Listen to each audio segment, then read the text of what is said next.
Muslimin wal muslimat rahimakumullah. Kajian kita minggu ini adalah kajian tasawuf dalam kitab Al-Mursyidul Amin fi Mukhtasar Ihya Ulumuddin. Pembahasan terakhir masih mengenai hal-hal yang berhubungan dengan pernikahan. Kemarin terakhir itu dijelaskan bahwasannya untuk mendapatkan kehidupan yang rumah tangga yang harmonis atau langgeng itu perlu diperhatikan 8 perkara. Dikatakan di sini qala al-musannif rahimahullahu taala wa nafa'ana bihi wa bi ulumihi fid dharain amin radhiyallahu ankum wa qala radhiyallahu anhu wa amma al-khisal al-matlubah li dawamil 'aish fa thamaniyah. Ini sudah kita bahas, kita ulang sedikit. Adapun perkara-perkara yang perlu diperhatikan untuk langgengnya kehidupan rumah tangga fa thamaniyah, maka ada 8 kemarin. Yang pertama ad-din, agamanya perhatiin. Yang pertama din, agama sama-sama Islam, itu harus syarat. Dan agama maksudnya di sini selain Islam, ini perempuan atau calon istri atau calon suami, bagaimana ilmu agamanya, bagaimana cara dia menjalankan agamanya, ini perlu diperhatiin. Kalau cuma model cakep doang, yang modal cakep tapi nggak pernah sholat, nggak pernah puasa, nggak pernah nutup aurat, buat apaan? Perhatiin agamanya bagaimana, ibadah dia pada Allah Subhanahu wa taala. Wal khuluqul hasan, dan juga akhlak yang baik. Ini akhlaknya baik apa enggak nih orang? Ini yang mau kita ambil jadi istri kita, bagaimana akhlaknya? Gimana saya tahu akhlaknya? Tanya temannya, tanya saudaranya, atau kita kenal sendiri langsung teman kita di sekolah, teman kita di kampus misalnya. Lihat akhlaknya bagaimana. Kalau temannya dugem, temannya gonta-ganti cowok cewek, nggak usah dah kayak gitu-gitu. Wa husnul wajhi, dan wajah yang bagus, wajah yang rupawan, yang cantik kalau perempuan, yang ganteng kalau cowok. Perlu itu, karena ini kan buat kelanggengan rumah tangga kita, nyamannya kita sama dia. Kalau dari awal nikah udah tahu bini kita jelek, udah nggak semangat nikah juga. Jelek lagi, itu bertahun-tahun jeleknya itu. Sampai meninggal, jelek terus. Cari yang cakep, walaupun cakep itu relatif, nggak harus semua orang bilang cakep, enggak. Yang penting di hati kita tuh merasa dia itu cantik, udah cukup dah. Nggak usah minta pendapat orang banyak, nggak usah, karena selera orang beda-beda, nggak bisa disamain. Cakep menurut saya belum tentu cakep menurut Taufan, beda. Wa khifatul mahri, dan juga perhatiin maharnya yang ringan. Jangan cari calon istri yang minta duitnya banyak. Bini sih kagak Ustaz, mertua nuntutnya. Kalau mau sama anak saya harus beli rumah, mobilnya Fairfire misalnya, lengkap dengan perabotan, luas rumah, luas tanah minimal 500 meter persegi. Ribet begitu. Yang lain aja dah, nggak kayak ada perempuan lain aja. Wal wiladah, dan wanita ini keturunan orang yang bisa melahirkan. Kalau keturunan mandul, dia riwayat keluarga Ustaz banyak yang mandul, jangan dah. Karena kita kan nikah pengen punya keturunan, bukan cuma kita berdua doang. Sampai kapan kita berdua doang? Kita pengen punya anak yang doain kita, yang dosin usaha kita, yang membela kita, bantu kita kalau udah tua. Itu harus ada keturunan, sebaiknya. Wal bakara, kalau bisa yang masih perawan, jangan yang janda, Karena kalau janda udah punya memori, udah punya kenangan sebelumnya, ntar membanding-bandingkan dengan suami yang sebelumnya. Bang payah, loyo. Suami saya dulu bang, semalam itu bisa 5 kali. Puyeng dah kita digituin. Janda udah punya pengalaman. Kecuali ada udzur kemarin.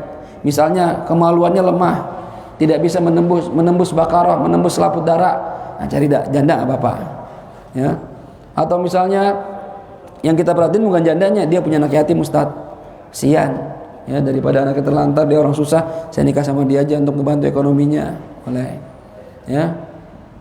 Atau misalnya kita butuh orang yang bisa mengurus rumah tangga yang udah pengalaman, misalnya gitu. Kalau janda nih Ustaz, dia udah ngerti nih cara ngurus suami, ngurus rumah. Kayak saya lebih cocok kayak gitu. Silakan. Rasulullah pun menikah pertama kali sama janda, Sayyidatina Khadijah, nggak masalah. Asalkan ada tujuan khusus, udzur tertentu nggak apa-apa. Cuma kalau disuruh milih, dua-duanya bagus, dua-duanya cakep, dua-duanya ini gimana? Bandingkan yang perawan aja. Wan nasab, perhatiin nasabnya juga, jangan main asal comot. Ini keturunan mana ini? Keturunan Minak Jinggo, keturunan Pangeran Jayakarta. Kita lihat darah biru Ustaz, wih keren ya. Keturunan wali Ustaz, bapak kakeknya buyutnya wali-wali semua nih, kiai-kiai semua, ambil tuh ya. Biar kata wajahnya nggak terlalu, cuma keturunan bagus, itu penting itu. Apalagi udah keturunan bagus, cantik lagi, ambil gitu. Jangan sampai diambil orang ya, buru-buru udah tuh ya. Karena pengaruh nasab itu. Kenapa Ustaz? Karena doanya orang-orang tua kita dulu itu pengaruh ya, akan ada efeknya kepada anak cucu cicitnya terus tuh ya. Kemudian wa an la takuna qarabah qaribah, jangan calon istri kita merupakan kerabat dekat, jangan. Kerabat dekat itu gimana Ustaz? Misalnya sepupu itu kerabat dekat ya, sepupu itu kerabat dekat. Tapi kalau kerabat agak jauh nggak apa-apa, malah bagus. Kayak kemarin saya contohkan Sayyidina Ali dengan Sayyidina Fatimah. Ini kan jatuhnya ponakan misanan ya. Rasulullah sama Sayyidina Ali misanan ya, misanan sepupuan. Ini Fatimah anaknya Rasulullah, berarti ya ponakan dia, ponakan Sayyidina Ali, dia ponakan misan. Itu enggak apa-apa, itu namanya qarabah baidah, kerabat jauh. Tapi kalau kerabat dekat sepupu, nah ini jangan. Ya, kecuali ada uzur. Uzurnya apa misalnya? Misalnya untuk mendamaikan dua keluarga, atau untuk nyambung tali silaturahim. Udah pisah Ustaz, yang satu tinggal di Amerika, satu di Indonesia, udah nggak pernah kontek-kontekan. Kalau kita nikahin kita jadi nyambung lagi, itu boleh. Tapi kalau enggak jangan ya, karena biasanya kalau saudara dekat syahwatnya lemah. Kalau syahwat lemah terpengaruh kepada anak, imma perkembangannya kurang bagus atau otaknya kurang cerdas gitu ya, cari yang lain. Fakullu dzalika mimma dalat alaihi atharul akhbar, itu semua diambil dari hadis dan akhbar ya, dari Rasulullah sallallahu alaihi wasallam. Faslun fi adabil muasyarah. Sekarang pasal baru membahas masalah adabul muasyarah, adabnya bergaul ya, bergaul sama istri. Gimana adabnya ya? Kata Allah, wa'ashiruhunna bil ma'ruf, dan bergaulilah istri kalian dengan baik. Jadi sama istri harus memperlakukan dengan baik. Hormati istri kita, muliakan istri kita ya. Ingetin kalau dia salah ya. Suami yang baik begitu, ada istri salah nasihatin, jangan diam aja. Mentang-mentang cinta diam aja. Lu bini lu gak suruh pakai jilbab. Kalau gue bilangin ntar marah. Gue gak pengen dia marah. Gue gak pengen dia sedih. Salah begitu ya. Justru lu ya, sebagai imamnya itu ingetin kalau dia salah. Istri kita nggak sholat, istri kita nggak puasa, ingetin, marahin, ya, dengan cara pelan, dengan suara agak tinggi, ya, dengan agak keras. Nggak bisa juga, ya, pisah ranjang, nggak bisa juga pukulan yang tidak menyakitkan, ya, nggak bisa juga ancam kawin lagi, gua kawin lagi nih, lu nggak sholat gua kawin lagi nih, gitu, ya, iya bang, takut ya kalau kawin lagi, ya, yang repot kalau, ya udah sono, wah, ya udah jadi, kawin lagi, ya. Gak apa-apa, ini buat maslahatnya dia. Ya kalau kita suami imam diem aja, buat apa jadi imam? Ya takut sama bini, jangan takut sama bini, takut sama Allah. Ya takut sama Allah. Wa ma'ala zauji wa zaujah, dan juga apa yang wajib atas seorang suami dan seorang istri. Ini yang mau dibahas. Amma zauju, adapun seorang suami, fa alaihil walimah, maka ya kewajiban walimah ini sebenarnya sunnah ya. Maksudnya yang membuat walimah itu jatuhnya pada siapa? Ada seorang suami. Kalau kita kan malah kadang kebalikan ya. Kita akad nikah terus acara di tempat istri. Kadang suami nggak bikin di rumah gitu kan. Ya kan gitu ya. Ada yang begitu kan? Ya. Atau kalau di gedung mah ya berdua dah. Cuma umumnya orang Betawi kalau di rumah acara di rumah istri, terus habis itu di rumah suami seminggu setelahnya misalnya. Tapi ada juga yang di rumah istri doang. Nah ini gimana Ustaz? Nah kalau ente mau bikin di tempat istri, sebenarnya itu ente yang biayain gitu. Ya, ente yang biayain. Misalnya cuma mau bikin satu doang nih, mau bikin apa, ntar saya nggak bikin lagi Ustaz, biar tempat istri saya aja. Nah ente yang biayain. Atau ya 50-50, setengah-setengah ya, karena tempatnya dia, ya dia punya yang saudara-saudaranya dia, teman-teman dia. Nah kita juga kan ya, karena sebagai suami kewajiban kita tuh, tanggung jawab kita sebenarnya ya. Jadi walimah itu sunnah, aulim walau bisyah, kata Rasulullah ya. Qala alaihi salatu wassalam, aulim walau bisyah ya, bikin walimah walaupun cuma motong seekor kambing doang, supaya orang tahu ini saya udah nikah, supaya nggak jadi fitnah gitu. Karena kalau nggak pakai ngundang, cuma turu-turu doang, wali saksi, calon suami, calon istri, mahar, penghulu juga penghulu doang, nggak ngundang siapa-siapa. Ntar jadi fitnah. Jalan sama istrinya, jalan berdua peluk-pelukan, kata orang, ya ampun Ustaz Hafid ngajarin kita, dia peluk-pelukan sama cewek, padahal bini saya. Ya orang nggak tahu, makanya bikin walimah, ngundang orang biar tahu, gitu. Itu penting itu, ya bikin walimah. Nah sebenarnya walimah itu diambil dari kata-kata walmu, ya. Walmu, apa itu walmu? Al-jam'u, menggabungkan. Arti walmu itu menggabungkan, al-jam'u, menggabungkan. Ya, kenapa disebut walimah? Ya, acara suami istri ini disebut walimah li'anna zaujaini yajtami'an, karena antara laki dan perempuan ini sudah menikah, jadi mereka bergabung jadi satu rumah tangga, jadi maka disebut walimah. Dan sekarang walimah itu katanya digunakan untuk setiap makanan yang disiapkan untuk acara apa aja. Acara pengantin walimah, berarti walimatul arus, ya walimatul urus, ya. Ada lagi walimatul khitan. Kalau anak sunat laki-laki itu dibikin walimatul khitan. Ada walimatul safar, ya, ada walimatul safar. Itu di kitab diterangkan ada 8 macam walimah, apa 10 ya. Ya, di antaranya yang sunnah itu walimatul arus, walimatul khitan, walimatul safar, ya. Kemudian juga walimah ketika anak selesai menghafal Quran, itu bikin walimah. Ya, kalau kita punya anak lagi ngapal Quran nih, khatam 30 juz, pulang bikin acara, undang orang-orang, doain anak saya nih hafal Quran. Itu ya. Ada beberapa hal yang disunahkan untuk membuat walimah. Ya. Nah, ini juga penting, seorang laki-laki bikin walimah. Dan gak harus heboh ya. Kalau memang rezekinya ada silahkan. Ini kadang orang berat walimah nih, dipikir walimah itu harus wah gitu. Enggak, kata Nabi, aulim walau bisyatin, bikin walimah walaupun cuma motong seekor kambing. Itu yang penting ada walimahnya, jangan nggak ada, ya. Wah kita kan kadang sampai ngutang-ngutang gitu. Ya untung kalau pas buka amplop lebih dari itu, alhamdulillah. Cuma masalah udah ngutang-ngutang, pas buka amplopnya 2.000-an, 5.000-an, ya kan? Yang kita bukanya, ya, udah makannya nambah-nambah. Kita lihat tahu makan nambah, coba lihat di acara pernikahan. Itu kan orang fokus di makanan. Yang dia demen apa nih? Somai, seret, bakso, es krim, zupa sup, makaroni skutel, apa aja dah, incer tuh. Ya, kadang salaman belum, udah makan dulu. Yang penting makan dulu start ya, buru habis ntar, apalagi di gedung, ya, nggak ada refillnya, udah makannya dulu, ntar salaman belakangan, ya. Nah ini sebenarnya gimana Ustaz? Ya boleh, nggak masalah. Kita makan banyak, ya boleh, nggak apa-apa. Emang disediakan buat tamu. Itu tahu diri juga. Lalu sampai bungkus-bungkus pakai tisu, ya nggak usah gitu juga. Mengapaan sih, kayak susah banget, ya. Udah gitu bungkus ngamplopnya 5.000, ya kan? Ya elah orang, ya nggak apa-apa juga sih. Cuma kesian tuan rumah gitu, ya. Ntar kita kalau acara nikah atau acara dengan amplop itu ngebantu. Nah, kita begiliran orang nggak mau ngebantu, ngabisin makanan doang. Udah gitu dibawa semua pasukan keluarganya, anaknya 6 bawa semua, ya, mantu ikut, aduh habis dah, ya. Anak cucu mah ikut semua, ya habis. Kata orang ini banyak banget nih datangnya nih, ya.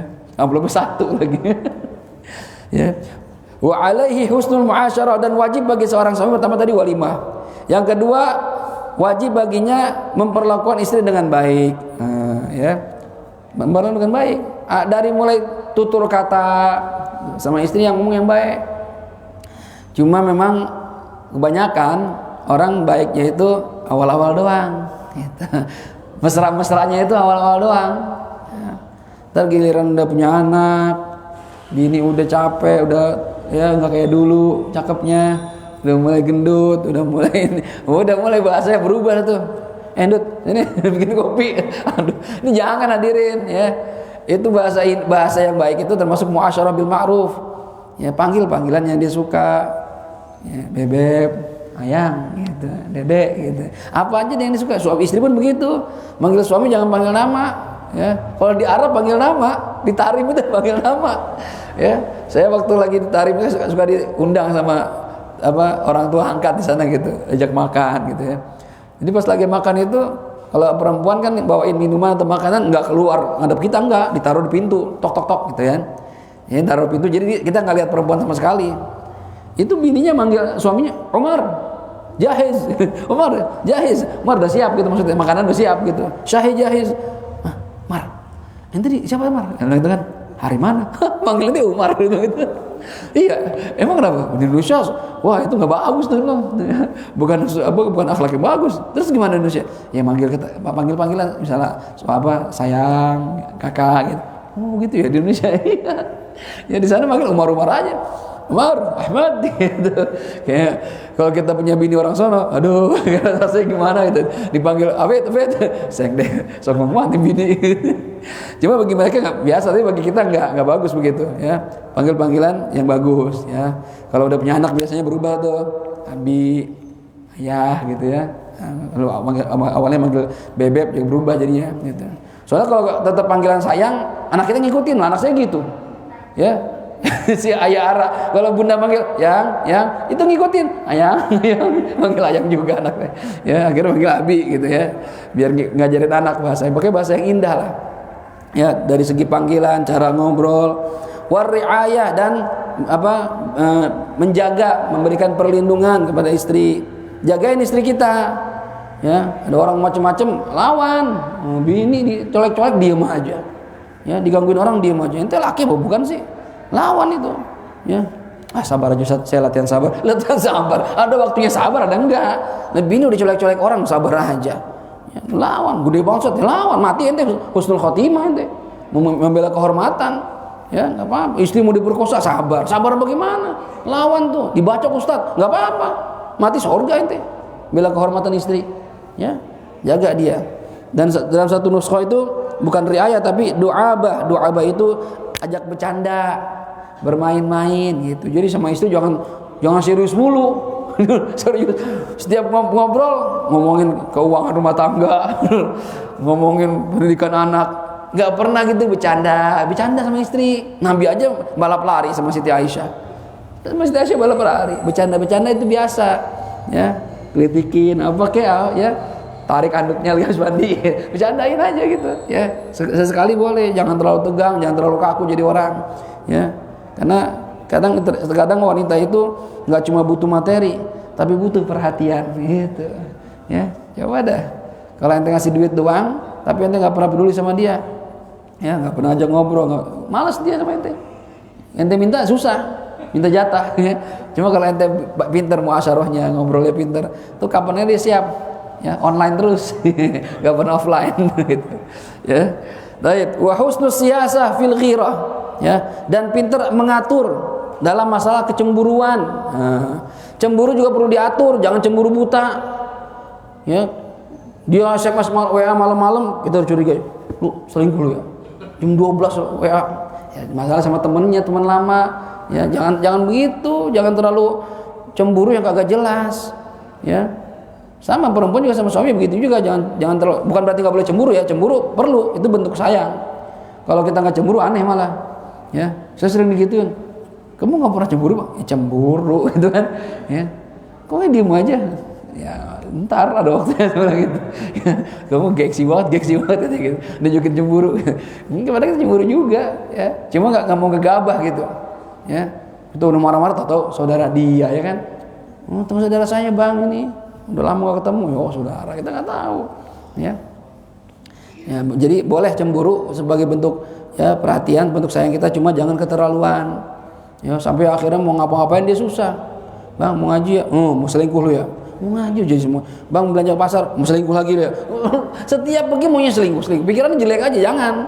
Itu sultan sama istri, begitupun istri sama suami mau kerja ya kasih ya, mau kerja ya dek, awas lu ya, macam-macam, pasang GPS ya di tanahnya, jangan dilepas nih, kalau hilang berarti matiin, pasang GPS takut laki yang kemana-mana, jangan ya, biasa-biasa aja, perlu waspada, cuma jangan kebangetan ya. Kalau udah ada gelagat nggak baik ya, kita perlu ngingetin, perasaan kamu kemarin jalan abang lihat tuh sama cowok yang mana, abang lagi nggak sengaja tuh lewat, kamu berdua nih kita foto, cekrek, siapa nih, nggak apa-apa.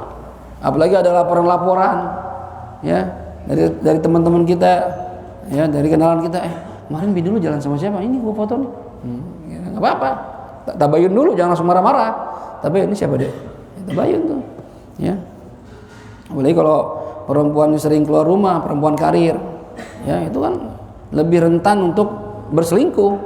Saya pernah ketemu KUA itu penghulu, ketua KUA di daerah Jakarta Pusat itu, dibilang kasus terbesar perceraian itu gara-gara selingkuh. Ya, kasus terbesar perceraian 80% dari perselingkuhan. Ya. Dan kebanyakan yang minta cerai perempuan, dan itu kebanyakan wanita karir. Kenapa begitu? Karena di kantornya, pergaulannya. Makanya lebih aman perempuan gak usah kerja di kantor dah. Ya, lebih aman. Kalau mau usaha sendiri di rumah, apa kayak yang kira-kira kita bisa awasin. Dulu waktu saya awal-awal nikah, istri saya gitu, bang, aku boleh kerja, nggak boleh kerja. Ntar kalau kurang gimana? Ya, ntar gimana kek? Bilang gitu.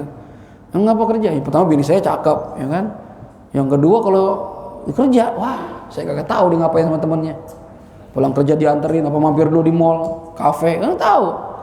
Ya, kalau dia benar, kalau nggak benar, bilang ntar apalah, lembur lah, apalah, nggak kena dah. Dah di rumah aja, susah senang nikmatin aja udah di rumah. Ya rezekinya Ustadz, ya sedapatnya segitu dah, bilang gitu kan.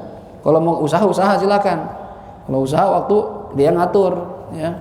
Kalau kerja kan susah kita. Ya, tapi terserah masing-masing. Kalau saya pribadi nggak cocok istri saya kerja. Kalau antum mau mempersilahkan istri kerja silahkan. Ya, cuma diawasin aja, gitu. Ya. Soalnya repot, godaannya begitu kata penghuni gitu. Ya di rumah mungkin ekonomi kurang, di kantor ada temennya yang cukup baik, yang membantu dengan perhatian. Mungkin suaminya kurang perhatian, temennya perhatian, udah habis dah nih. Ya. Makanya lebih aman bini jelek sebenarnya, ya. Daripada bini cakep. Ya, kan makruh punya istri kebawatan cakep, makruh. Ya kenapa nggak aman, kita nggak tenang, ya. Jadi kalau jelek kan ya nggak terlalu khawatir, ya jarang senang soalnya, ya gitu. Cuma jangan jelek banget, ya. Jadi pulang malas nggak enak juga kita, ya ketemu orang jelek lagi gitu kan, enak juga, ya. Jadi harus pintar dalam mengatur masalah kecemburuan. Wan nafaqah, pintar dalam mengatur nafkah. Nah, bahkan kan ada suami begini, tapi masing-masing nih ya, saya nggak mewajibkan. Suami itu ada yang modelnya dapat gaji serahin istri semuanya, sampai dia membeli bensin, beli rokok minta sama bininya, ada yang begitu. Tapi kata Imam Haddad, saya berratib, termasuk kebodohan seorang suami menyerahkan semua harta kepada istrinya, itu bodoh namanya. Karena perempuan gak semuanya pintar ngatur duit, beda ya, dia tergantung kondisinya.